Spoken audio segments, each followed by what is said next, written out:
Aquí estamos para invitarlos. ¿A qué? A este primer encuentro de ADI 2023, en esta ocasión vía online. Así que para todos los que están reunidos en distintos puntos del país, me contaron que están en Arica, Iquique, Serena, Concepción, Temuco, me imagino Puerto Montt, Punta Arenas, no sé, para todos ustedes un abrazo grande para todos y todas, para estar en el ambiente, ¿no? Hoy día hay que saludar a todos y a todas.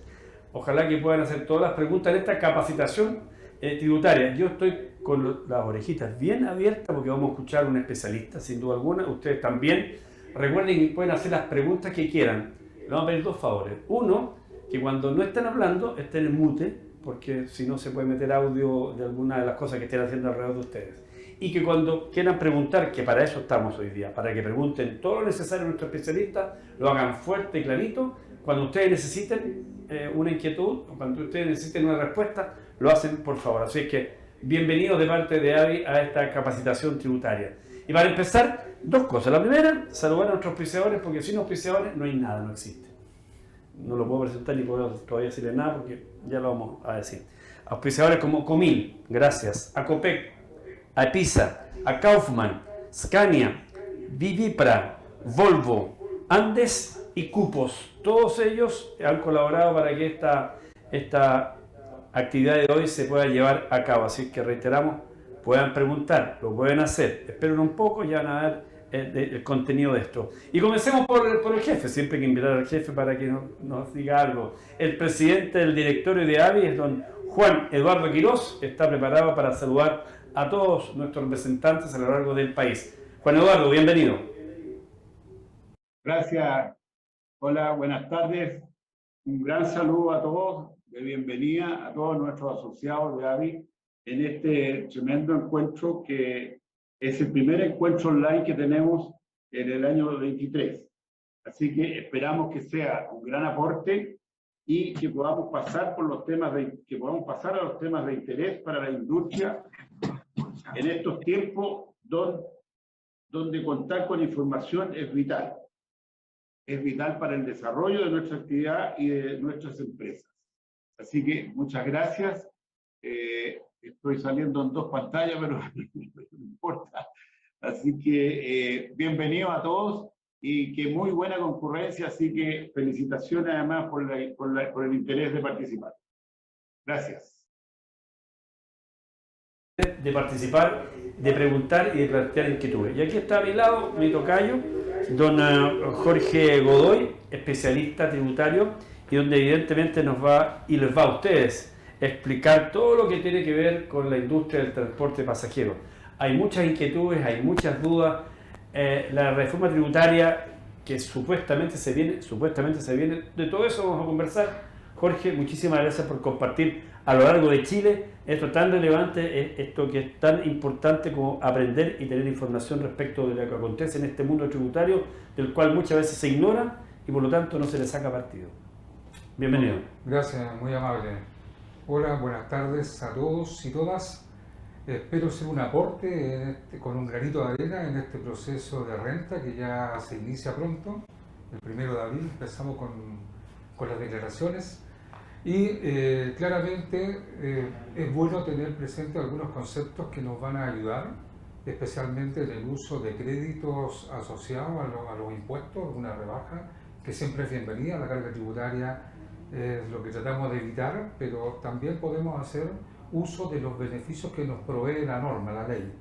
Y un poco eso es lo que vamos a tratar de recuperar o de hacer presente.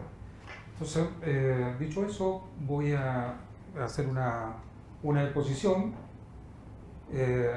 Si tú me pones eso. Ahí está.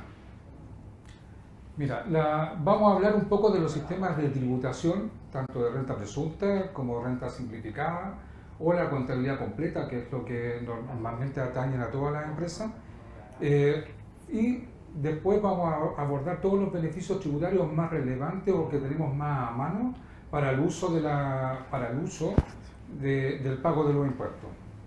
Otro tema relevante dentro de esta historia es cuando nosotros hablamos de los aumentados gastos rechazados. Siempre la norma habla de que hay cosas que se aceptan como gastos y otras que Se rechazan. Sí, definitivamente el socio fisco te dice, no, eso no te lo aguanto como gasto, Porque, no sé, pues hay lujos que uno se puede dar de repente que te dicen, sí, pero eso no es necesario para producir la renta. Y ese concepto es el gasto rechazado. Y ese gasto rechazado tiene un tratamiento distinto dependiendo del sistema de tributación en que estemos parados. Evidente, perdón, ese gasto rechazado es apelable. No, no es apelable porque está bastante bien tipificado. O sea, pongámonos, somos socios. Vale. Ojalá, con lo que sabe, fijo que nos va a ir bien. Pero supongamos que sea socio, ¿no es cierto? Y tenemos una firma de comunicaciones. Correcto. Pero si yo voy y me hago un gasto que no tiene nada que ver con esto, y me voy, no sé, a Cancún de viaje... Y meto los pasajes, la estadía... Eso no es necesario para producir la renta, ese es el gasto rechazado. Y ese gasto rechazado, dependiendo del sistema de tributación que tenemos, el fisco te va a decir, bueno, ese gasto no te lo acepto. Pero como me benefició a mí, particularmente, el fisco me va a decir, perfecto, declárelo en su global y además le va a tener una multa del 10%, por ejemplo. Ahora, nos pusimos de acuerdo en un gasto y se nos perdió la factura. Tenemos el desembolso, pero no tenemos el comprobante. O sea, sería un gasto efectivo, por ejemplo, ahí, necesario para producir la renta, porque es del negocio, pero no tengo el comprobante. Ese es otro tipo de gasto rechazado. No paga el impuesto global complementario en ese caso, pero sí tiene una multa asociada. Correcto. Bueno, un poco de eso es lo que vamos a hablar en el concepto de lo que es el gasto rechazado. Y después tendríamos un par de ejemplos que grafican un poco toda esta teoría de la cual vamos a estar conversando. ¿Sí? Entonces, lo primero que vamos a hablar entonces es del sistema de tributación. Y dentro del sistema de tributación, aquí me voy a hacer uso de una lámina que resume un poco lo que es el impuesto en general. Siempre en Chile se ha hablado, y ahora también en materia de la reforma tributaria, es que el sistema chileno es un sistema unificado. O sea, tenemos por un lado los impuestos de las empresas, que es el mundo que tengo acá, ¿no es cierto? Todo el mundo de las empresas, y después el mundo de las personas, que son los socios o las personas naturales, o los que trabajan o que tienen un sueldo, y por lo tanto son las personas naturales, que es este otro. Sin embargo, si ustedes miran la lámina con un poco más de detenimiento, van a ver unas flechas que conectan estos dos mundos. Esas flechitas hacen que el sistema sea integrado. Lo que habla la reforma es precisamente de separar estos dos mundos, desintegrarlos. Y eso tiene efectos. Porque hoy día los impuestos que pagan las empresas, dependiendo del sistema de tributación en que estemos, todo o parte de ese impuesto tú lo puedes imputar con el impuesto personal de los dueños. ¿Bien? Antiguamente se hablaba del FUT, que estuvo de moda, ¿no es cierto? El FUT y todo lo demás. Y el FUT no era otra cosa que el Fondo de Utilidad Tributaria, pero no es que tuviera el dinero acosado en una parte, era simplemente un registro de aquellas utilidades que uno tenía como empresario en las empresas que no había repartido, o sea, que no habían pasado a este mundo. Y como no habían pasado para allá, no tributaban. ¿Sí? Ese era el FUT. Hoy día, ese mundo parecido, no igual, se habla del registro de rentas empresariales. El fondo es el mismo, le cambiamos el nombre, es decir, nos dimos una vuelta al carnero, pero llegamos un poco a lo mismo. Entonces, de esto se trata y de esto es el mundo que vamos a estar hablando en los próximos minutos. Entonces, si yo me voy primero ahora a la forma de tributación más simple, y esa tributación, la renta presunta, hoy día, hasta el 2014, la renta presunta no tenía límites. O sea, yo podía ser un empresario con 2 buses, con 100 buses o con 400 buses y me podía acoger el sistema de la renta presunta. Hoy día esto está bastante más limitado. Se limitó por una razón bastante simple, porque el fisco dice, oye, no me acomoda este tema de la renta presunta. ¿Y por qué? Porque la renta presunta se tributa en función del avalúo fiscal de los bienes.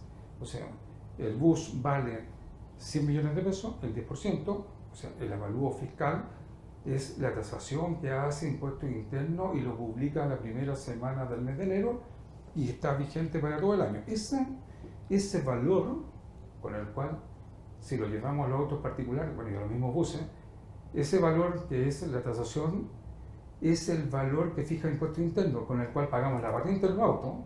Bueno, aquí, en este concepto, se usa para pagar el impuesto. Es la base imponible del impuesto. Entonces, nosotros tenemos varios sistemas, pero nosotros estamos apuntando solo al transporte pasajero. ¿Y cómo se afecta esto? Sobre la base de la tasación, que es la tasación de los buses, como te digo al principio. ¿Y a qué está afecto? Bueno, está afecto a una tasa del 25%. ¿Qué es lo que nos pasa con esto? Primero, es una presunción de derechos.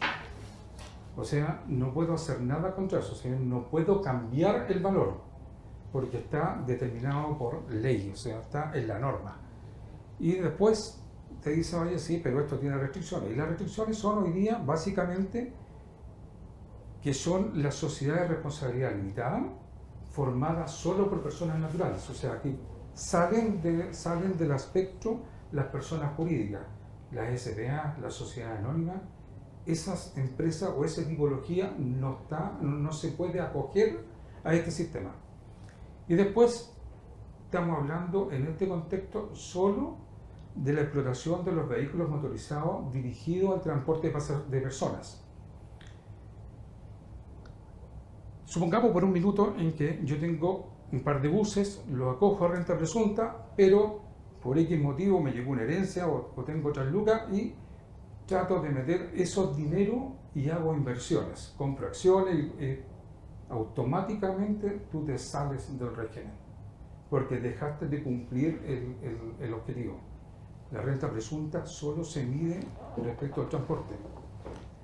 Lo otro, cuando tú miras para catalogarlo si tienes derecho o no, hay un límite.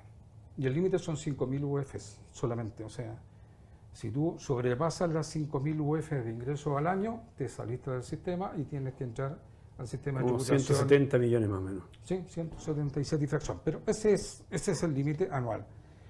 Y lo otro, súper relevante, tienes que considerar los ingresos de las empresas relacionadas, porque si no sería muy fácil. O sea, yo tengo 2 buses, mi hijo tiene 2 buses, el otro hijo tiene 2 buses más. Entonces, claro, si yo los desagrego en distintas canastitas, podría pasar el límite de las 5.000 UF. Pero el fisco te dice, no. Usted tiene que considerar el conjunto de sus relacionados. Y el conjunto relacionado es para arriba, para abajo y para el lado. O sea, estamos hablando de los padres, de los hijos. Siempre y cuando sean de la misma empresa. No, o sea... ¿Qué pasa si son 3 empresas distintas de buses pasajeros? ¿Para transporte de buses pasajeros? Tú dices si tienen otro tipo de negocio. ¿Sí? No, o sea, porque son las ventas relacionadas con ok, rubro. perfecto. Pues pueden haber, ¿sí? Pero lo que te catalogan en el fondo es, si tú tienes otro negocio, ¿sí? Te lo suman, pero es tu negocio, ¿sí? Pero no te suman el negocio de tu hijo, por ejemplo. Okay. Ahora, te lo suman si es de transporte. Sí, no, claro, perfecto. ¿Sí? Ya. Solo si es de transporte, si es del mismo rubro, obvio. Del mismo rubro, porque aquí estamos hablando de una cosa bien acotada, es solamente del rubro, ¿sí? Bueno, ese es el esquema de la renta presunta, es lo más simplificado que hay, pero con un límite bastante chico. O sea, si tú lo miras, son empresarios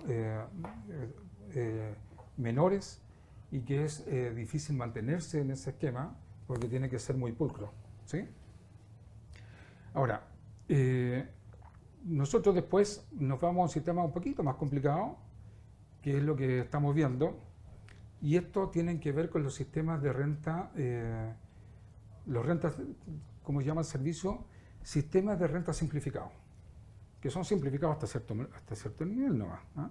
¿Y por qué? Porque en el fondo estamos hablando del régimen general de las pymes y están catalogados yo te diría que en estas 3 principales características, ¿no es cierto?, es que el régimen de ProPyme, que es el artículo, ¿no es cierto?, específico, que es el 14D número 3, que lo vamos a abordar un poquito, lo voy a abordar en la siguiente lámina con un poco más de detalle. Y después tenemos el sistema que llaman un régimen de tributación de pyme transparente. ¿Qué significa eso? Es que todos los ingresos que yo, o sea, lo que gano, no lo tributo como empresa, sino que lisa y llanamente yo lo tributo directamente en global complementario, que es lo que nos afecta a las personas. ¿Sí? Entonces, la empresa no paga, pero sí paga completamente el tema. Como la empresa no pagó, tampoco podemos pretender que tenga créditos asociados, o sea, nadie ha pagado todavía el impuesto como para poder pedirle al fisco que nos devuelva algo. ¿Sí? Entonces, estos son del 14 de la ley de la renta, se identifica dentro del 14, letra D, número 8, ¿no es cierto? Va directo al global del complementario de los socios, como decía, y aquí la contabilidad es opcional, puede ser contabilidad completa o simplificada dependiendo de lo que tengan las empresas, pero lo interesante es cómo tributan. Eso es, por eso se llama transparente. Y otro régimen que sin contabilidad es como una planilla de ingresos y egresos, en fin. Entonces, es como el cuadernito de la señora de la esquina, ¿no es cierto?, que lleva cuáles son sus ingresos por un lado, cuáles son los gastos por otro, hace la suma y resta. Básicamente eso, un poquito más complicado, sí, pero en estricto vendría a ser como bastante simple. Y en ese contexto sí, esa masa que tú construyes, esa utilidad que tú construyes, sí que afecta al impuesto de primera categoría y después eso se traslada a los socios, pero la gracia es que todo lo que pagó la empresa sí lo puede rebajar los socios y el exceso puede pedir devolución. ¿Bien? Son los sistemas menos usados por el tamaño de las empresas, o sea, hoy día nosotros dentro del grupo de los empresarios que conforman AVI, todos sabemos cuánto cuesta un bus, o sea,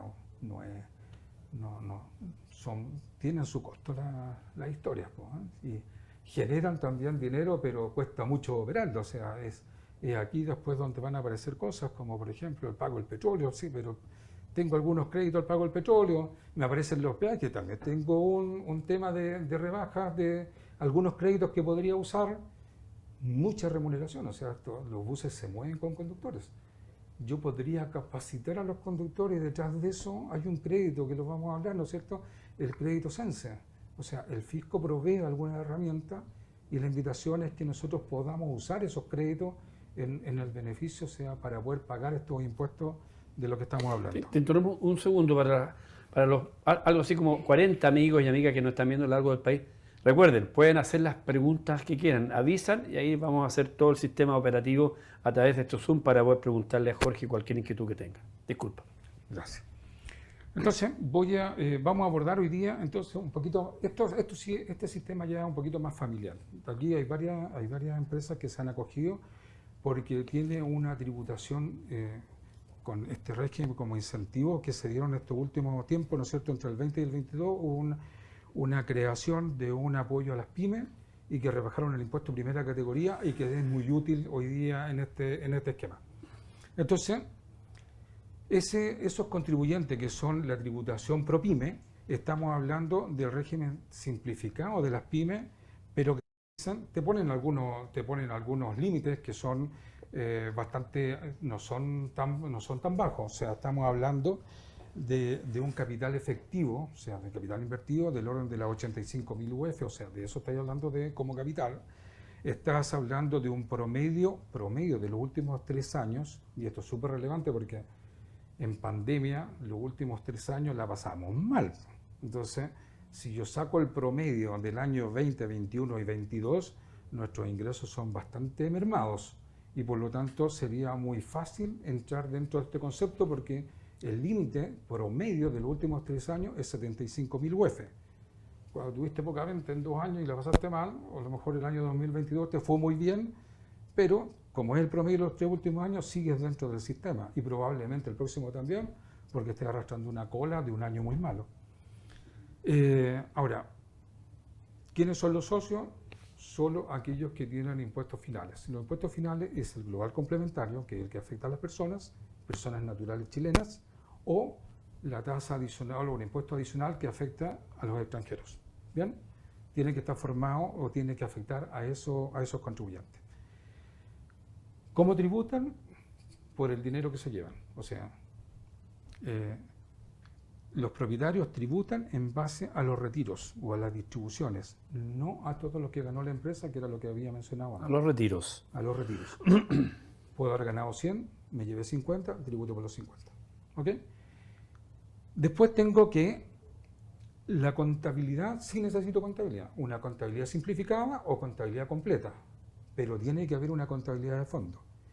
Y la tasa de impuestos, aquí es lo interesante. La tasa de impuestos general hoy día es del 25%. Pero desde el 2020 hasta este año, 2022, que estamos tributando ahora, la tasa es solo del 10%. Y esa es una parte de la reforma que no estaba considerado, por ejemplo. En esta que no se aprobó. En lo que no se aprobó, el incentivo a las pymes, por ejemplo, esto no estaba considerado. Que tú decías, oye, ¿va a seguir el incentivo a las pymes o no va a seguir el incentivo a las pymes? Era una gran incógnita, que era parte de lo que reclamaban las pymes, ¿no es cierto?, de que no estaban considerados. Bueno, este era uno de los elementos que no estaba considerado. ¿Por qué? Porque estáis hablando de una tasa súper, o sea, en vez de pagar un 25, pagar un 10, ya es importante, ¿no es cierto? Y después tienes que el PPM, que es lo que tenemos que pagar todos los meses en función de los ingresos, también tenía una tasa súper rebajada porque estábamos hablando de un impuesto del 0,25% en vez del 1%, cuando es una empresa general parte en el 1%, de ahí para arriba, esto tenían solo el 0,25%. Y si tenían ingresos más de 50.000 UF, le afectaba el 0,5%. O sea, porque como su tasa final era baja, también los PPM mensuales eran bajos. Y adicional a eso, gozan o pueden acogerse a algo que lo he visto poco, que son la reinversión. Normalmente los empresarios, sobre todo los que tienen que hacer inversiones en activos fijos, como es el caso de los empresarios de transporte, no se pueden gastar todo el dinero aunque quieran, ¿no? Entonces, de lo que ganan, hay una parte que siempre tienen que dedicar a la inversión, a comprar un bus y todo lo demás. Esa reinversión, esas utilidades que van quedando adentro, en este caso, tú también podrías hacer un crédito o una rebaja de tu impuesto en función de lo que dejaste en la empresa como ahorro. ¿Sí? Porque o sea, la compra de un bus, en este caso, implicaría una rebaja de impuestos. No. ¿No? No, porque yo podría comprar un bus a crédito. ¿Sí? Claro. Pero no lo que estoy diciendo que del dinero que gané, no me lo llevo, sino que lo dejo en la empresa como reinversión. ¿Sí? No me lo llevo todo, lo dejo como reinversión. Esa reinversión también tiene un crédito específicamente en este caso de un apoyo a las pymes. ¿Bien? Eso como el régimen general de la pyme. Y donde estamos, o la mayor parte, ¿no es cierto?, de los contribuyentes es con contabilidad completa. Ahora, aquí hay que hacer un alcance de la renta de contabilidad completa. La contabilidad es una. No es que yo tenga una contabilidad para pagar impuestos y una contabilidad para otra cosa. La contabilidad es una. Y hoy día la norma contable que afecta a las empresas en Chile es el sistema IFRS. Nosotros nos acogimos como país, ya hace muchos años, a la contabilidad por IFRS. Y todavía hay colegas que siguen llevando la contabilidad con un criterio tributario, que no les sirve para tomar decisiones, o con un sistema de contabilidad que era el antiguo, ¿no es cierto?, que eran los principios generalmente aceptados de contables, que estuvieron vigentes por ahí hasta el año 2009, o por ahí, 2012 algunos. Entonces, tú estás hablando de que la contabilidad es una, y lo único que nosotros hacemos para tributar es que a raíz de los resultados de la contabilidad, lo que yo hago es hacer unas sumas o restas para llegar al efecto tributario, y eso es lo que denominamos agregados de deducciones de la renta líquida disponible. Lo vamos a ver un ratito más en el tema de en un ejercicio. Bien. ¿Cuáles son las características generales de la contabilidad completa? Bueno, tengo que llevar la contabilidad, el libro diario, el balance, me obligan a llevar algunos auxiliares como el de remuneraciones, impuestos retenidos y todo lo demás, pero además hay unos registros especiales que nos dieron, yo les mencioné hace un rato atrás, le hablaba del FUT, ¿cierto? Hoy día, en vez de FUT, tenemos uno que se llama, reemplazado en el FUT, por algo que se llama registro de rentas empresariales. Pero en el fondo viene a ser la misma cuestión con otra figura. Pero ese registro, que son las utilidades que yo tengo acumuladas, tengo que tener un registro especial para controlarlo. ¿Bien?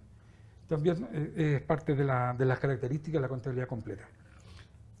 Como es de régimen general, cualquiera de los contribuyentes, aun cuando puedan acogerse a renta presunta o al sistema ProPyme o al sistema simplificado, bueno, si toman la decisión podrían tener la contabilidad completa igual, ¿sí? Y la contabilidad completa lo que les hace, muchachos, es ayudarlos a tomar decisiones. La contabilidad es la primera fuente de información de cómo me va, si he ganado o no he ganado, si tengo activo o no tengo activo. Es como es la primera foto que tengo, o sea, no lo desprecian, ¿no? Y ahí es importante para la toma de decisiones. Siempre lo menciono porque muchas veces hacen que la contabilidad parezca como dice, oye, no, si esto es para pagar los impuestos. No, señores. La contabilidad es para llevar el negocio. Como consecuencia de eso vienen los impuestos. Gané o perdí, ahí vienen los impuestos recién. Pero la principal es información para la toma de decisiones. ¿Cuál es la característica principal? Bueno, en la ley de la renta hay una estructura y del artículo 29 al 33 se dice cómo se tiene que esta es una ecuación, es como una suma. Entonces te dice, mire, los sumandos de esto, la suma y la resta son artículo 29 ingresos y ahí vamos sacando los costos y todo lo demás. Entonces ahí está la conceptualización, del 29 al 33 está el tema. El artículo 84 me obliga a pagar PPM todos los años en función de cómo me ha ido con el negocio. Determino el capital propio, después en el artículo 41, que también es bastante conocido. La diferencia ahora es que el impuesto es del 27%. Ya no es del 25%, ni tampoco tengo una rebaja para el 10%. Ahí es donde empiezan a cobrar importancia, ¿dónde me ubico? ¿Como renta simplificada, como renta ProPyme o me voy a la contabilidad general? Esto es lo que hoy día, Jorge, está funcionando. Hoy día es lo que está funcionando. Después, los gastos rechazados que hablábamos, cuando te fuiste a Cancún y todo lo demás, gastos rechazados, señor, si usted fue el beneficiado, va a su global complementario. Pero si es el gasto que perdimos en la factura, te dice el fisco, sí, pero ¿cómo sé que eso es verdad? Es un gasto efectivo, sí, perfecto. Para la empresa, 40%. ¿Sí? Entonces hay un impuesto multa ahí, ¿no es cierto?, del 40%. Y después tengo la patente municipal, que es otro impuesto indirecto, ¿no es cierto?, de esto. Nosotros tenemos que pagar la patente donde tenemos nuestras instalaciones, y esa patente es en función del capital propio tributario, ¿sí? Capital propio tributario es todos los activos menos los pasivos que tiene la empresa, que es reconocido como tales, y por lo tanto pago, la patente es allí el 5 por 1000 que se distribuye en las municipalidades dependiendo la cantidad de patentes que tenga. Y después la tributación es en función de los retiros. Los retiros, lo que nosotros sacamos o distribuimos como retiro, es lo que finalmente van a tributar los socios. Pero aquí es donde empiezan las diferencias. O sea, yo pago un 27, pero el fisco cuando va a mi global le dice, sí, pero el 27 que usted pagó, solamente le reconozco como crédito, me puede rebajar de su global un 65% de ese 27, no más. ¿Sí? Entonces le pega una mascarita ahí en el tema. ¿Bien? Eso como concepto de lo que es la renta con contabilidad completa. Y después me voy a los beneficios. Yo les hablaba recién de los créditos. El crédito Sense es el crédito que te granjea la franquicia Sense, que es el tope es el 1% de las remuneraciones pagadas. Por lo tanto, señores, si yo tengo que capitalizar, contratar a conductores y los tengo que capacitar, bueno, oye, tienen una mecánica que les permiten, incluso porque precontrato, hay una serie de mecánicas que yo creo que da para un tema completo. Hay un crédito para gasto en capacitación. Que tiene un tope del 1% de las remuneraciones pagadas. Por ejemplo. ¿Sí? O sea, tú dices, oye, me gasté 100 millones de pesos en el tema, tengo un 1%, tengo 1 millón de pesos para hacer capacitación. Perfecto. ¿Sí? Pero 100 millones de pesos, o sea, una empresa Sí. así se los gasta al año. ¿Sí? Si tomamos una empresa mediana que necesita conductores y que los tiene que capacitar y que tiene que hacer O sea, de hecho, tienen que capacitar hasta el conductor que cambia de, no sé, pues, de un minibús a un bus 2 pisos. Es distinto, tienen que capacitarlo. Y esa capacitación, el fisco te granjea un crédito que tú puedes rebajar de tus impuestos. Ese es el crédito SENSE. Y hoy día el fisco tiene, a través del SENSE, varios mecanismos. Y ahí hay un desafío, también lo digo para ABI como organización, de que yo creo que es un tema que podríamos a futuro absorber con mayor detalle, porque en sí ya es un tema importante. ¿Bien? Ahora, ¿quiénes pueden optar? Todos los que paguen impuesto de primera categoría. O sea, todos los que tienen que pagar el impuesto pueden rebajar de la base eso.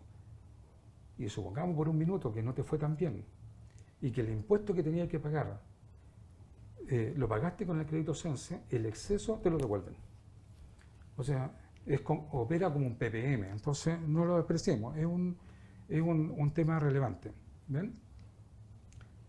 Después, nosotros siempre tenemos a alguien que dar una donación, que a una escuela, que al cuerpo bombero, que a los institutos profesionales, que eventualmente... ¿sí? Entonces, hay algunas con fines culturales, ¿no es cierto?, donde estamos insertos nosotros como empresa, siempre vamos a requerir, o la comunidad nos pide que de alguna manera retribuyamos el daño o la bulla que hacemos. ¿Y cómo lo hacemos? Con aporte a la sociedad. Pues bueno, hay algunas donaciones, como las que están ahí viendo ustedes en pantalla, que son donaciones que tienen créditos tributarios. O sea, estáis hablando, por ejemplo, una donación cultural o una con fines sociales. Dono 100 y el fisco me reconoce como PPM el 50%, o sea, como costo me queda solo el 50%, pero ese, que es gasto para mí, más encima después tengo que lo rebajo de mis impuestos, entonces el costo para mí no es ni siquiera el 50%, es 50 menos el 27%, eso es lo que de verdad me viene a costar. Entonces, y eso es para que, no te estoy diciendo de que estamos hablando para limpiar la imagen, es porque nosotros hoy día, la sociedad en general, te exige que seas consecuente y estamos hablando de los impuestos verdes, ¿no es cierto?, y de toda esta historia, y estamos insertos en la comunidad y tenemos que devolver de alguna manera el tema. Entonces, hay algunos mecanismos como estos, que son las donaciones que te permitirían hacer ese tipo de cosas. Después tenemos el crédito por inversión en el activo fijo. Estas empresas invierten permanentemente en activos fijos, pero no solamente en los buses, oye, el computador, el escritorio, la oficina, todo eso son bienes del activo fijo. Y también tenemos un crédito al activo fijo y que tú dices, oye, pero ¿cuánto es? Bueno, dependiendo de este parado, puede ser un 6% o un 4%. Un 6% caen un montón de empresas y las grandotas ya tienen solo un 4%, pero igual lo que invierto en activo fijo puedo rebajarlo después de mis impuestos, o sea, también eso va. Ahora, hay algunas cosas que no tienen derecho a crédito. Los bienes usados no, porque estamos hablando de bienes nuevos, ¿bien? Pero no dan derecho, decía la norma, los activos para el transporte, porque lo que están tratando de dejar es que la camioneta doble cabina, que lo usamos de forma personal, de que el furgón escolar y cosas por el estilo no tengan acceso a eso.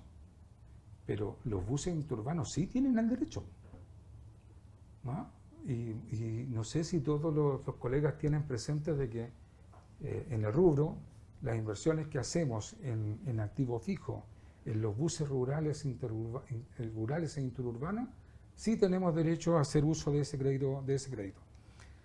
Y después tengo el incentivo al ahorro, que yo les hablaba de que la parte de la utilidad que no distribuyo, lo que queda como invertido dentro de la empresa, el fisco también me provee una rebaja. Entonces me dice, oye, ¿sabes qué? Tú tenías lo vamos a ver un ejemplo para adelante. Si yo tenía una utilidad, repartí un poco y el resto lo dejé, entonces me dicen, mira, ¿sabes qué? Eso, de lo que dejaste adentro, el 50% rebaja lo que tú haces.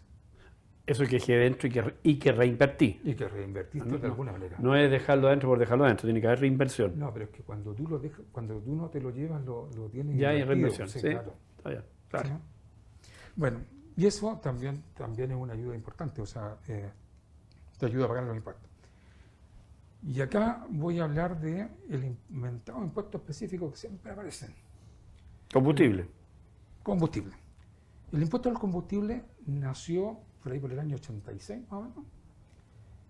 Y se dijo, la ley 18.502 dijo, mire, ¿sabe qué? Las carreteras están en tan mal estado de que todos los que hacen uso de las carreteras tienen que pagar un impuesto al impuesto específico. Y puso un impuesto. ¿Bien? Pero dijo, como la norma decía, o la conceptualización decía que era por el uso de las carreteras, dejó afuera un montón de contribuyentes. Por ejemplo, una empresa que produce electricidad con turbina, ¿sí? Que tenemos varias en el país, que queman petróleo, no pagan este impuesto. No lo pagan. O sea, una fundición que consume petróleo, que es intensivo en el uso de petróleo, no paga, tampoco lo usan como crédito, se lo rebajan, no pagan combustible. Entonces, ¿y qué es lo que nos pasó? De que, claro, cuando se hizo esto, las carreteras eran fiscales, po. Teníamos peajes No eran fiscales, concesionadas. no eran concesionadas, po. Y resulta que después aparecieron las carreteras concesionadas y estábamos pagando el impuesto al combustible y también estábamos pagando el peaje, po. Se quedó para siempre el impuesto. Se quedó para siempre. Entonces, ¿qué es lo que te pasó? Que estabas pagando doble. Entonces aquí hubo un paro, me acuerdo, un paro de camioneros, atravesaron los buses ahí, ¿no es cierto, señor Quiroga? Ahí en la Alameda, junto con un antiguo amigo que tenía el señor Quiroga, ahí atravesado en la Alameda, haciendo un paro nacional y todo lo demás, y los camioneros se fueron por el lado y ellos lograron tener un impuesto específico de rebaja inmediata, directo, del impuesto mensualmente. Pero resulta que los buses no pagamos IVA, entonces no teníamos cómo resarcirnos de lo que ya los camioneros le habían dado. Y por lo tanto se logró que a los buses interurbanos, que estábamos pagando y haciendo esto, lo que nosotros hicimos, conseguir que nos dieran un crédito sobre los peajes. Hoy día ese crédito es del 35% del impuesto. Bueno, aquí... Respecto de eso, puede haber más de alguien que no está viendo y de preguntarse, no lo he utilizado, ese crédito de peaje. ¿Lo puedo utilizar y de qué manera? ¿Cómo? A ver, el impuesto al peaje te dice, por cada boletito, sí. Y les voy a poner una imagen para ponernos más en contacto. Cada vez que yo pago por una carretera que no tiene el telepeaje, no te entregan una factura, te entregan un boletito. Un voucher. Bueno, esos vouchers es como un cheque, porque el 35% de ese voucher es el que tú podrías rebajar de tu impuesto en forma mensual. Te serviría para pagar retenciones, impuesto único, cualquier cosa. Te sirve primero para pagar esos impuestos y si te sobra, a final de año, lo tienes como para pagar el impuesto de primera categoría que hemos estado hablando. O sea, no lo voten. No, pues, sí, estoy diciendo que es equivalente a un cheque. O sea, por eso a eso se refiere. Un claro. cheque equivale al 35% del valor del boletito. Pero hay muchas autopistas que están concesionadas que te entregan una factura. Y tal como lo muestro en la imagen, lo que hacen, ¿no es cierto? Ahí, y aquí me voy a acercar un poquito a explicarle un poquito más. Fíjense que hay autopista central, en el ejemplo que tenemos acá, ¿no es cierto? Autopista central del Pacífico, Libertadores, Túnel del Melón, todos tienen derecho a crédito. Todos son peajes concesionados. Pero hay algunos que dicen indemnización de TAC. Eso no, o sea, estamos hablando solo de los peajes, ¿sí? Y lo otro relevante, las concesionarias no hacen mucha distinción. Detrás de esto viene un detalle de todos los peajes que hay. Pero si en esa cuenta me llegó el uso de la camioneta que uso yo en forma personal, no nos pasemos de listo, pues eso no tiene derecho, ¿sí? Y por lo tanto tenemos que hacer la rebaja pertinente. Pero respecto de buses de pasajeros, esto que estamos conversando, que estás tú conversando y compartiendo, ¿tiene efecto retroactivo? ¿No lo dice? ¿Lo puedo hacer? Es que, sí, o sea, lo que yo te digo es que esto es de declaración mensual. Yo todos los meses tengo que tomar las facturas que tengo, los boletitos que tengo, los sumo y los rebajo. Y por lo tanto, mes a mes me va quedando un remanente. Eventualmente no lo uso todo porque no tengo como no tengo IVA, se me va acumulando y finalmente el remanente lo voy a usar. tengo una cifra más o menos importante a fin de año, pero tengo que imputar lo que dice el formulario de diciembre. Entonces, si no lo usé durante el año, no puedo sumar todos los peajes del año y ponerlo en diciembre. No. Tienes que irme a mes. Entonces, si no lo hay hecho, chuta, mala suerte, pues, señor. Lo que tiene que empezar a hacer es rectificar enero. No. Empieza, rectifica enero, rectifica febrero, hasta llegar a la cifra que tú quieres usar. Okay. Pero tienes que rectificar todo el año. Si no lo hiciste, en algún minuto tienes que hacer la pega. O sea, pega para usted. Sí, claro. No, hay que... Ahí, bueno, y aquí esto también es un tema que no es menor. O sea, yo reconozco que hay que dedicarle el tiempo, los señores contadores, los señores que trabajan en la administración de flota y todo lo demás, tienen que conservar los peajes, tienen que... son valores. Cheques. Son chequecitos. Entonces, este es un crédito que no siempre se usa y que es muy interesante y el fisco, o sea, el impuesto interno lo tiene súper asumido. Nosotros lo vivimos en varias instancias. Ahora, esto aplica, primero, hay algunas restricciones. El vehículo tiene que estar a nombre de la empresa, primera cosa. O sea, ¿eres propietario o tienes un leasing financiero a nombre de la empresa? Si yo tengo el vehículo de mi hermano, no te sirve, no es tuyo. Si lo tengo arrendado... ¿Y se arrienda un vehículo? Tampoco. Tiene que ser con opción de compra. Es el equivalente a una vehículo compra. O soy propietario o vehículo con opción de compra. Claro. Y el con opción de compra, el denominado leasing financiero, que también lo traje a colación precisamente por esto. Cuando yo compro un leasing, o sea, compro un vehículo a través de leasing, que es una forma de financiamiento, entonces sí tengo derecho, porque en el fondo soy el titular del bien. ¿Sí? Entonces son dos de los requisitos. Y lo otro, en que te van a pedir el cartón de recorrido, o sea, también tiene sus restricciones. Pues si yo tengo un peaje que dice Viña del Mar, pero estoy presentando el bus que tengo destinado a Puerto Montt, no te lo van a aceptar. O sea, cuando te hacen la revisión te dicen, bueno, pues revisemos aleatoriamente. Bueno, perfecto, aleatoriamente. Y te toman y te dicen, ya, tráigame los peajes de todos los buses que fueron a Puerto Montt, en el ejemplo. Y vaya a llevar el lote de peajes que tienen que ver con y te lo van a chequear. Que tenga el cartón de recorrido, que el bus sea tuyo y que los peajes correspondan a eso.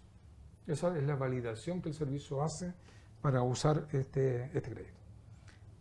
Yo les decía de que el bus puede ser propio o a través de una forma de financiamiento que es el leasing.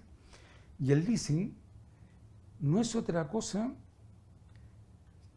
que es una forma de financiamiento. Es como que si yo fuera a pedir el crédito al banco, pero ¿qué le entrego en garantía? O sea, yo puedo pedir el crédito y dejar prendado el bus, pero eso es más enredoso para el banco.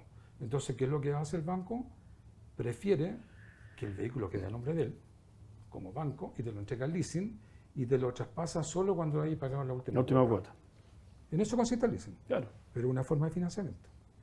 Pero el beneficiario, como tú eres el titular del leasing, por eso que te reconocen como propio el vehículo. ¿Sí? Ahora, esto tiene otra connotación. Esto tiene otra connotación y que es súper relevante. Cuando yo compro un bien y lo compro a crédito para hacer el parangón, compro un bus, 200 millones de pesos, y lo financia con un crédito, bueno, el bus lo voy a depreciar en los 7 años o 12 años, lo que sea, lo voy a depreciar en función de eso. El mismo bus lo compro a través de leasing y lo compro en 5 años, el 100% de las cuotas, incluyendo los intereses, es gasto aceptado. Entonces, esto es relevante, porque financieramente cuando yo hago la contabilidad, yo tengo un activo por un lado, que digo activo de leasing, y tengo una deuda por otro, ¿sí? Pero yo pago una cuota mensual. Entonces el fisco te dice, mira, ¿sabes qué? Para mí los arriendos leasing siguen siendo como un arriendo común y corriente, que esta es la norma que no pasó, fue lo primero que votaron de la última reforma. Entonces esto que está, lo que yo pagué, me lo aceptas como gasto. Y es súper relevante, porque en el fondo estoy llevando el 100% del vehículo, o el 99% del vehículo, lo estoy llevando a gasto en 3 4 o 5 años en el plazo que contraté el leasing. No es una Y lo manera, gasto. disculpa Jorge, no es una manera de promocionar o privilegiar el leasing versus un crédito bancario. Es que depende de tu característica. Es que si tú tienes, no sé, la pasaste mal y tienes pérdida, vaya a sumar más pérdida. Entonces tú decís, ¿hasta dónde me conviene? A lo mejor, o sea, no necesariamente el leasing es la opción. La panacea. Pero si tienes unos buenos resultados y todo lo demás, te sirven para atenuar tu pago de impuestos. A eso me refiero. Ya. Correcto. Es como una forma de depreciación acelerada, entre comillas. Ujú. ¿Sí? Entonces, aquí donde nosotros estamos hablando de que el tratamiento financiero tiene una parte y el tratamiento tributario es distinto. Entonces, ¿qué es lo que hace? Tú tienes la contabilidad, el leasing financiero y estás amortizando y estás haciendo cosas. Entonces, lo que hace uno cuando hace la declaración de renta dice, mira, todos los efectos financieros que están en el resultado producto del leasing los tengo que agregar o deducir del resultado que tengo. Pero todas las cuotas, incluyendo los intereses y todo lo demás, 100% de deducción. Y claramente te conviene hacer esa deducción. ¿Bien? Y llegamos al gasto rechazado. Los gastos rechazados. Gastos rechazados son de 3 tipos. Entonces, esta figura que tengo acá en pantalla les va a ayudar un poquito a entender el concepto. Lo primero que yo te hablaba en el ejemplo, oye, te fuiste a Cancún, fuiste tú el tema, ¿te benefició en forma directa? Sí. Entonces, señor, lo siento mucho, va a su global complementario con un recargo del 10%. O sea, pagaste tu impuesto. Salió caro el viaje a Cancún. Te pagaste, ¿no es cierto? Te tocó un 30, un 40, dependiendo de dónde estés, la tasa de impuesto, y el fisco te dice, bueno, le gustó hacer esto, yo soy su socio, pero no me gusta su participación, así que un recargo adicional del impuesto del 10%. Pero sin embargo, no nos beneficia directa o indirectamente a los propietarios. Si es no, perdí la factura, ¿no es cierto? Puedo acreditar la naturaleza y efectividad del desembolso, no lo puedo acreditar, oye, lo siento mucho, me tienes que pagar un 40%. ¿Sí? Pero si puedo acreditarlo, a pesar de que no sea un gasto estrictamente necesario para producir la renta, pero sí puedo acreditar el gasto y todo lo demás, y tengo la boleta y todo lo demás, entonces simplemente lo agrego en la renta líquida, pero no tengo que pagar el impuesto multa. ¿Sí? Pero por otro lado, si yo tengo un gasto que beneficia a los socios directa o indirectamente, don Jorge me dio que no, es que, ¿sabes qué? Es interesante que nosotros estemos inscritos en el club de golf, Los Leones. Y la cuota mensual la pagamos. ¿Te beneficia a ti en forma directa? No, es a la empresa. ¿Sí? Pero ese gasto no es aceptado. ¿Sí? Estamos en esta situación. ¿Beneficia directa o indirectamente a los socios? Sí. Porque hay una concesión de la que vamos a hacer esto. Correcto. No te beneficia en forma directa, pero sí al grupo. Y por lo tanto también va al gasto rechazado y con el impuesto multa del 40%. Ese es el concepto de lo que tenemos como gasto. ¿Bien? Bueno, todo esto que hemos hablado finalmente se traduce en números, ¿cierto? No en el aire. Esto no es aire, ¿ah? Esto finalmente uno tiene que circunscribirlo y llevarlo a números. Y acá hay un ejemplo de un régimen de transparencia tributaria. ¿Qué es lo que es la transparencia? Lo que yo les decía al principio es, señores, no hay impuesto de primera categoría, sino que va directamente a los socios. Entonces, si yo digo, mira, ¿sabes qué? Esta sociedad, ¿no es cierto? La sociedad, dos amigos, Juanito y Pedro, ¿no es cierto?, tienen una relación, tienen un capital propio, tienen ingresos, compraron un activo entre medio, y aquí tienen una serie de desembolsos que suman, los 208 millones. Entonces, ¿qué es lo que hace el tema de qué es lo que hacemos nosotros? Decimos, oye, mira, ¿sabes qué? Primero, ¿cuáles son tus ingresos? Bueno, los ingresos son los 400. Sí, pero el fisco te dice, ojo, también tienes ingreso porque el crédito que quieres usar después en contra de tus impuestos, que es el crédito que te da la inversión en activos fijos, eso también es un ingreso. Pues. Considéralo. Por lo tanto, suben el ingreso. Oye, el crédito Sense. No, sí, también tengo crédito Sense. Por ahí lo noté. Gasto de capacitación, 80. Bueno, también va a ser un ingreso. Lo sumamos. El crédito de los peajes también es un ingreso. Ese conjunto son el total de los ingresos anuales. Y los egresos, bueno, son todos los egresos, todo lo que pagué lo puedo descontar. Y descuento todo, los gastos, descuento todo, hasta la compra del activo fijo. Si compro el activo fijo también lo descuento. Y el neto de eso es lo que yo finalmente, sobre lo cual voy a tributar. Bien, entonces, acá hago un resumen, ¿no es cierto? Como uno tiene el 70 y el otro tiene 30, asigno en ese porcentaje la renta de los socios.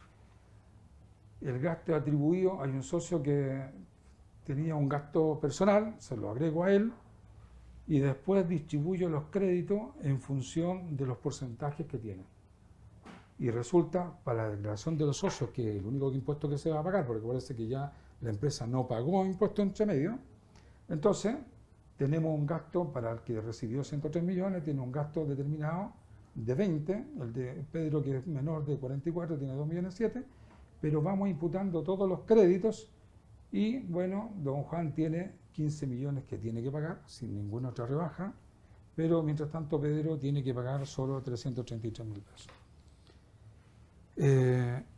Básicamente lo que estoy diciendo es, señores, volviendo un poco a la lámina anterior, todos los ingresos y todo lo que tengo, no hay renta de la empresa, sino que directamente global complementario de los socios. Ese es el régimen de transparencia. Pero si yo me voy ahora al 14D, que es el sistema simplificado que desde mi punto de vista el que más se usa, porque tiene un límite más alto, ¿no es cierto?, y tiene contabilidad. Nosotros hablamos ahora de que el capital que tienen los socios mantenemos, ahora tenemos un capital declarado, tenemos los mismos ingresos percibidos, la misma compra de activos fijos del ejercicio anterior, pero ya empiezo a identificar las remuneraciones, ¿no es cierto? De las remuneraciones, tengo un crédito asociado, ya puedo pensar en eso. Tengo un gasto de capacitación, entonces tengo que comparar con el 1% de lo de arriba.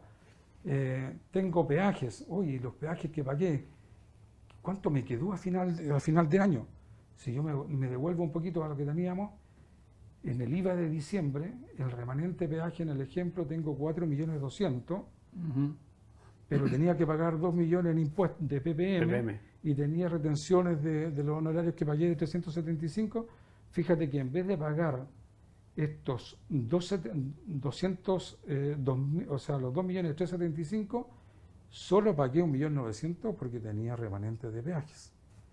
Pero no solo eso, sino que me quedó una colita, y esa colita es la que yo voy a imputar a futuro, ¿no es cierto?, como rebaja de peaje eventualmente más adelante.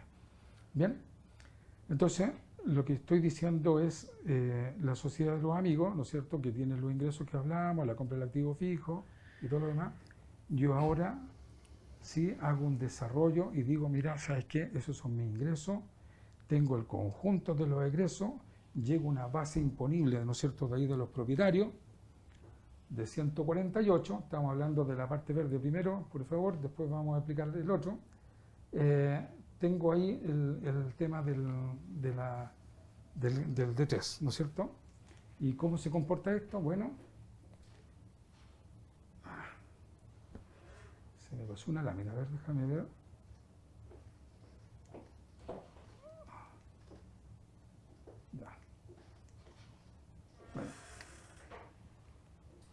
Nosotros vamos a tener que la base imponible de los propietarios, en este caso, son 148 millones. ¿Bien? Tengo los gastos que benefician al socio, a uno de los socios, que es el socio Juan, que en los dos casos van a ser lo mismo. Ustedes se fijan que yo tengo una diferencia entre un método y otro. Tengo una diferencia entre un método y otro porque lo que estoy haciendo es que en uno tengo solamente ingreso versus egreso, y en el otro tengo como si tuviera contabilidad. Porque cuando tengo contabilidad, los gastos de capacitación son un activo, los PPM son un activo, no son desembolso, y por lo tanto de ahí va apareciendo una cosa. Entonces, en este desarrollo, yo tengo que En el 14.3 puedo hacer el cálculo que yo les decía de la reinversión. ¿Se acuerdan de la reinversión? Entonces te dice, mira, la rebaja ante la reinversión teníamos 195 millones. Te dicen que la nueva ley son 147, pero ¿cómo llegó a 147? Te dicen, mira, tienes una renta líquida imponible de 195.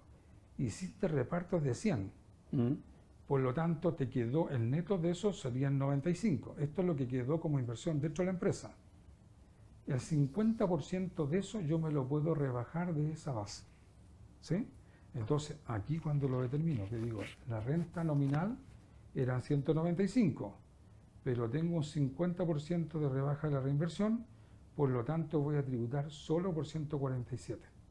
Y por lo tanto mi impuesto, que en este caso es el 10%, acuérdense que por estos años teníamos una rebaja particular, estaríamos llegando a un impuesto de esa naturaleza.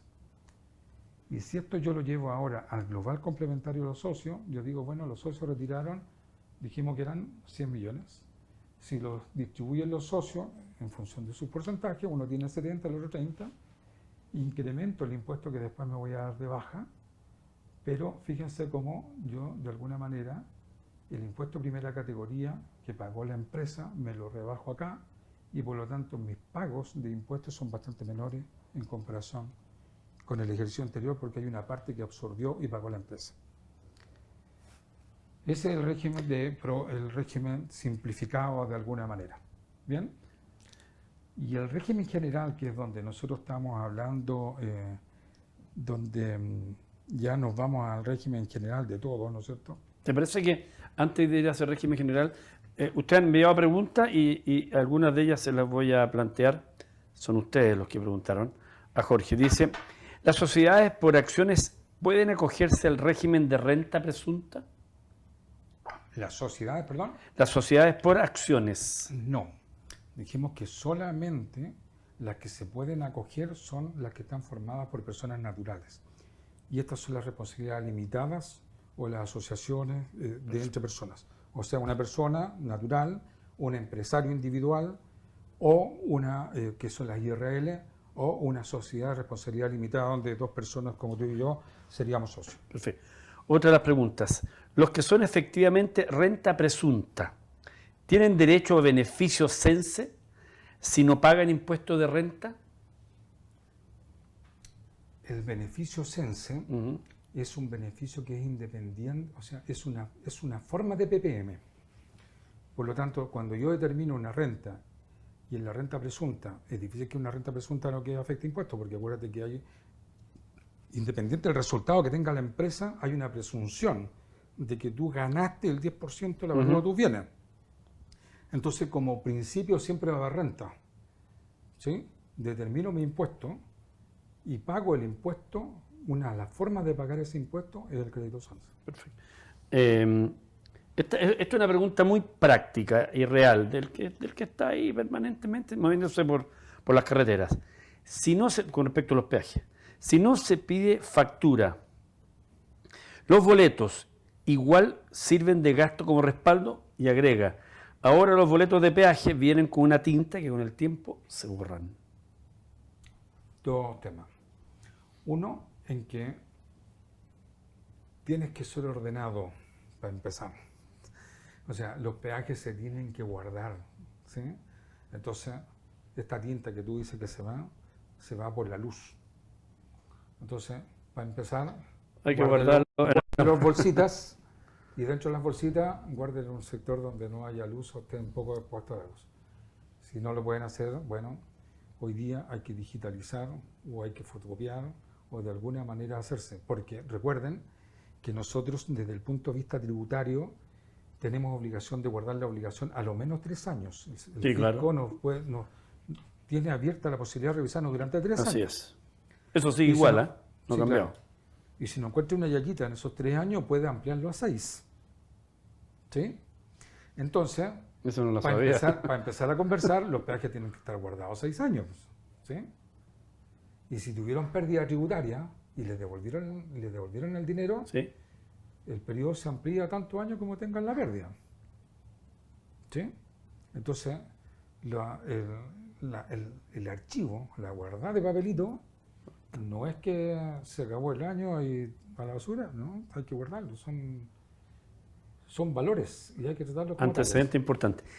Otra pregunta, Jorge. Si el vehículo, a propósito de los vehículos vía leasing o vía crédito bancario, si el vehículo tiene, tiene un uso de comodato, ahí se supone que sí podría utilizar ese gasto. No.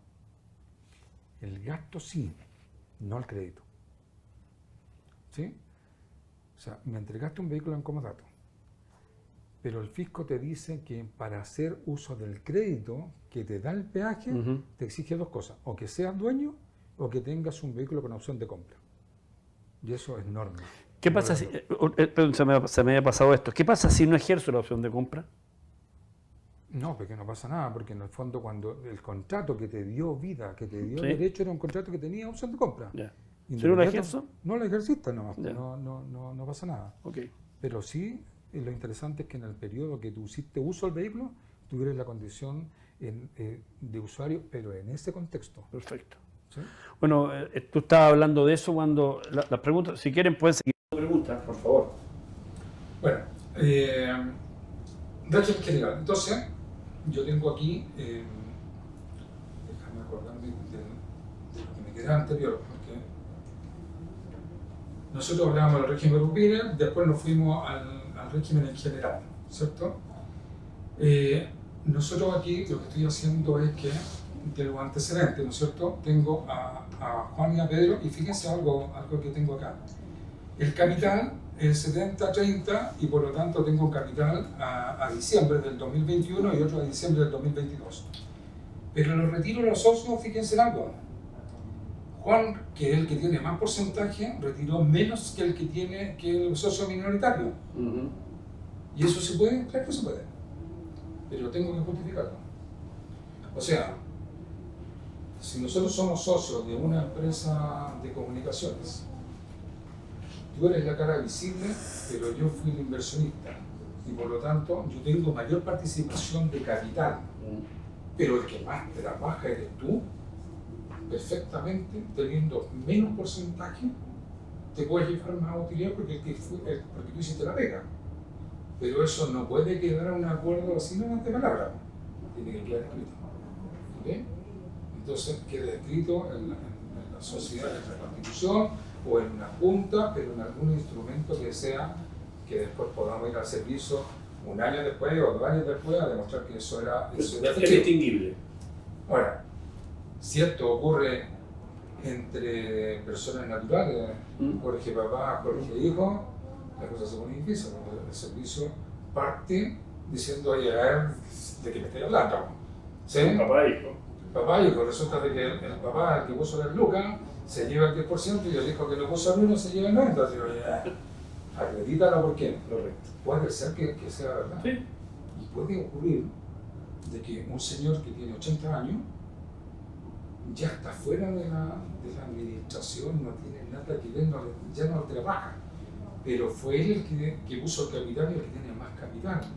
Pero el que sigue generando la renta es la otra persona que está trabajando todos los días y demás. Entonces, eso lo tengo que dejar por escrito. Y tengo que decir, mira, ¿sabes qué? Las utilidades se van a repartir 90 días a través de la participación, porque el que administra y tiene la red de este programa es fundamental. Tengo que dar la razón. Tengo que invocar las razones. Bueno, entonces, siguiendo el ejemplo, retiro los socios, los actualizo dependiendo del mes en que esté y le asocio al crédito. Después el impuesto pagado va a ser un gasto que tengo que declarar, el capital propio, la compra del activo, ahora tengo un activo más grande, tengo 200 millones, y después tengo una serie de gastos, ¿no es cierto?, y algunos castigos entre medio, y finalmente, cuando yo llego a una determinación de una renta, llego a lo siguiente. Mira. Nosotros aquí en el ejemplo, lo que estoy tratando de hacer es el resultado financiero, que es lo que me dice el balance, le tengo que hacer una serie de agregados y deducciones. ¿Y cuáles son esos agregados? Bueno, lo que el socio fisco no me aguanta. Si el socio tiene una participación del 27% sin poner ni uno, ¿no? Entonces el fisco dice 27, el socio que tenemos todos, ¿no es cierto? Con un 27% se llama contabilidad completa. El fisco te dice, oye, no, ¿sabes qué? No, pues este es negativo, no me hago cuenta, así que ese lo vamos a sacar, lo vamos a agregar porque ese no corresponde. Y el gasto sin respaldo, bueno, se va a tener que pagar, vamos a tener que pagar un impuesto especial, ¿no es cierto? Las donaciones al Club de Puerto Pillé, pues ya, ok, estaba la acreditación y todo lo demás, una donación que te la podría aceptar. Y después tengo la disminución del capital, porque como hay dividendo, en el fondo disminuye el capital que tenía la empresa, y por lo tanto la corrección monetaria que está asociada a eso, un agregado, la provisión del impuesto a la renta, que también va dentro de eso, y después llego a las deducciones. La corrección monetaria del capital propio, ¿no es cierto? Tengo un capital de 183, el IBC que fue altísimo este año, te da una rebaja de 24, tengo una factura que tenía provisionada que aproveché de castigarla por una norma especial que puedo castigar las facturas que tienen más de 365 días, la castigo y vuelvo a esto que había agregado, ahora lo deduzco porque como tienen impuestos especiales, lo voy a deducir para llegar a la base para pagar el impuesto del 27%. ¿Bien? Determinado este impuesto, me voy al lado, ¿no es cierto? Tengo la base, tengo el impuesto, y ahora, ¿cómo lo pago? Bueno, tengo un crédito del activo fijo, que es el 6% de lo que hablábamos acá, de los activos. Hay CENSE, tengo el crédito peaje, lo que no lograba imputar. Tengo PPM pagado durante el año, por lo tanto tengo 36 millones para bajar de los 62 y el chequecito que tendría que hacer después la diferencia por 26 millones. Esa sería una tributación normal. ¿Qué es lo que puedo hacer? ¿Se acuerdan de que yo les dije que se podía hacer un cálculo de la a ver si lo tengo aquí. No lo tengo. 200 aquí. Nosotros, cuando queremos determinar el ahorro, nosotros podríamos eventualmente determinar el ahorro. Entonces tengo el resultado de los 232, que fue la renta imponible que determiné con todas estas deducciones, retiré los retiros que dijimos, los retiros que les mencioné, si los reajusto desde la fecha que se pagaron hasta ahora, hasta diciembre serían 34 millones, las donaciones al Club de Pelotilla, porque ya no están en la empresa, salieron, el impuesto pagado en abril, que eran de las utilidades del año anterior, las pagué en abril, las reajusto en diciembre, y me queda que de todo lo que gané el año, estoy reinvirtiendo solo 84 millones. El 50% lo puedo rebajar. Entonces, vuelvo de nuevo.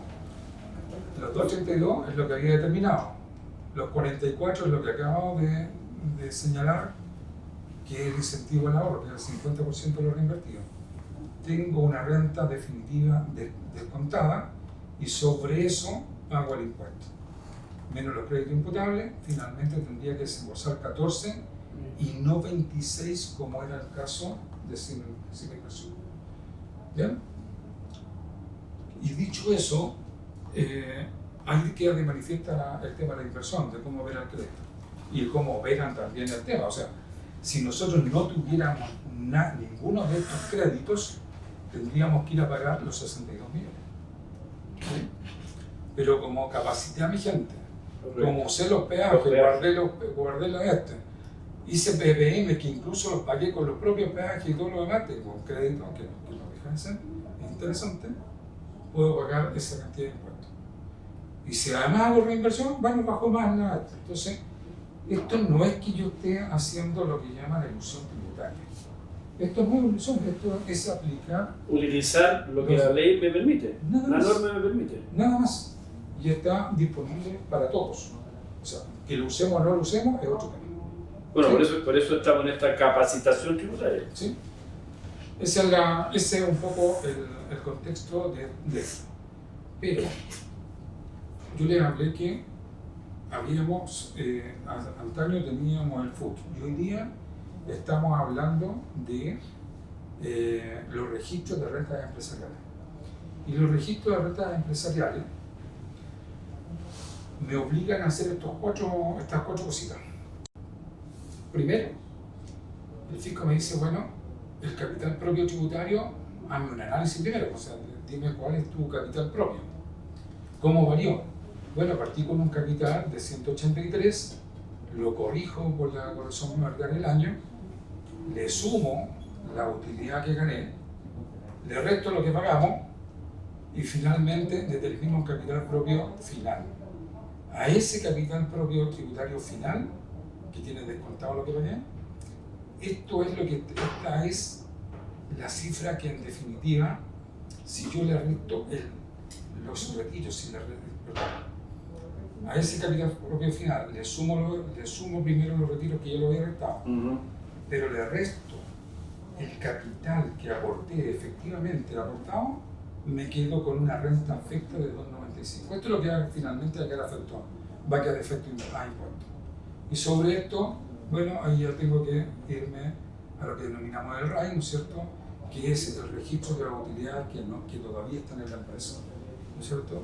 Partí con 72 millones, el nuevo RAI, que son los 2,95 que estaban ahí, los retiros que se llevaron los socios, y me queda un remanente de 160. Y tú decís, ¿y 160? ¿Por qué tengo 160? Bueno, porque tengo un remanente del año anterior, y si tú te fijas, yo logré hacer una renta de 232, pero retiré 134, o sea, me quedó algo en la bolsa, y por lo tanto, por eso que me aumenta el impuesto acumulado. Y estas utilidades que tengo acá tienen asociado un crédito que es el que voy a imputar ahora. Y finalmente, creo que con esto le damos un tema. Si lo miramos desde el punto de vista de los socios, Juan retiró solamente 42, Pedro retiró 92, pero Juan tenía ese gasto específico para él. Tienen derecho a un crédito sujeto a restitución. ¿Qué significa sujeto a restitución? Es lo que yo les hablaba recién. Cuando yo pago el 25% o el 10%, el fisco me reconoce el 100% del impuesto como crédito. Pero cuando estoy en régimen general, el fisco te dice solo el 65%. Entonces, cuando tengo derecho a esos créditos restrictivos, se habla de restitución. Entonces, primero me lo suma, me dice, bueno, esto es parte de tu renta, me lo suma a los retiros. Determino el impuesto global. Y después, el fisco me dice, ya, ahora puedes, ese impuesto que te agregaste arriba, te lo puedes dar de baja aquí. ¿Te das cuenta que es la misma cifra? Lo sumo para determinar el impuesto y después me lo doy como pago. Pero le tengo que restituir al fisco el 35%. Y con eso llego a mi impuesto final. En este caso de Juan tendría una devolución y en el caso de Pedro tendría una. Eso a grandes rasgos, no sé si hay alguna pregunta más, pero es la hora pasada. Sí, es más que una pregunta, es como hacer un cierre. Se viene, no sabemos cuándo, la reforma tributaria. ¿Podría tener efectos en esto que tú has detallado tan ampliamente? O sea, no, porque la renta ya está con las reglas del juego que tenemos. Okay. ¿Sí? Para este año. La que se hace ahora en abril. Correcto. La próxima semana estamos todos ¿cierto? Este proceso termina ahora, pero lo que sí te va a afectar, por ejemplo, es que nosotros hablábamos de que es un impuesto unificado hoy día, ¿no es cierto? Que uno sirve de crédito contra el otro. Lo que quieren es separar estos dos mundos. Entonces, al empresariado y todo lo demás tendríamos que ver cuáles son los efectos que tienen. Porque son dos impuestos que irían en paralelo, no van juntos, como hoy día. También tiene que ver con que si las utilidades que están reinvertidas van a seguir reinvertidas o van a permitir siguiéndote reinvertir, o tienes que pagar por todo lo que ganas. Ahí también hay otra discusión de fondo, o sea, no es menor esa discusión, que son parte de la historia.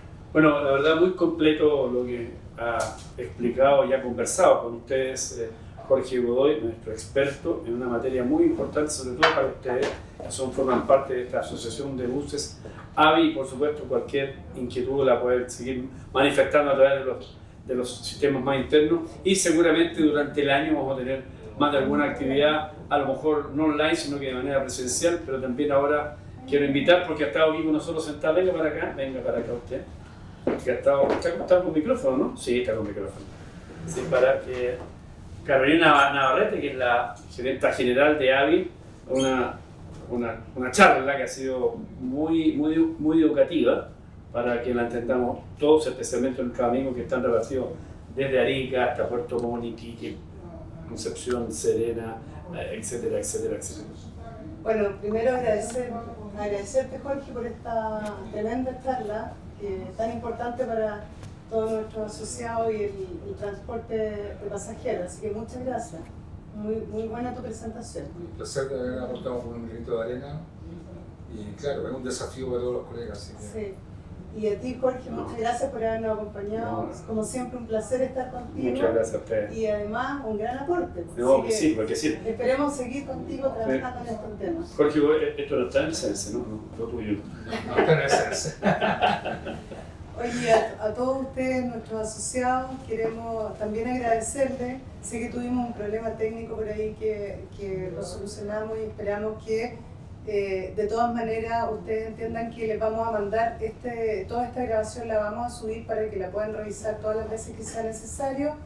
También las preguntas que se quedaron en el tintero, que no tuvimos el tiempo para responderlas, háganlas llegar a nuestro mail de avi@avi-medioag.cl y Jorge con gran placer nos ayudará a responderles esas preguntas. Y también quiero decirles que viene una parte 2 en esto, que eso es muy importante, que es todo el tema del uso de la tributación a través del CENSE, del descuento, Jorge, ¿así se llama? Sí, el crédito CENSE. El crédito CENSE, que vamos a tener todo eso que indicarles y contarles, eso lo vamos a avisar muy pronto, pero en la segunda patita de este tema tributario que es tan importante para ustedes. La segunda parte también va a ser muy importante. Y lo último, antes de agradecerles, es terminar invitándolos a la asamblea mañana, que es la asamblea anual, que es la asamblea ordinaria, que estamos esperándolos mañana a las 5 de la tarde. Los esperamos a todos en esa asamblea, ojalá puedan participar, es muy importante para poder hacer el cierre de lo que pasó el 2022 y todo lo que viene para este año, ya el 2023. Así que muchas gracias a todos, los esperamos mañana en la asamblea. Les vamos a mandar el link durante la mañana para que se puedan incorporar. Y además está decir que siempre es un placer poderles informar como gremio, ese es nuestro rol, en eso estamos y partimos hoy día con todos los encuentros a nivel nacional, que serán más de 6 en esta oportunidad. Muchas gracias, hasta luego.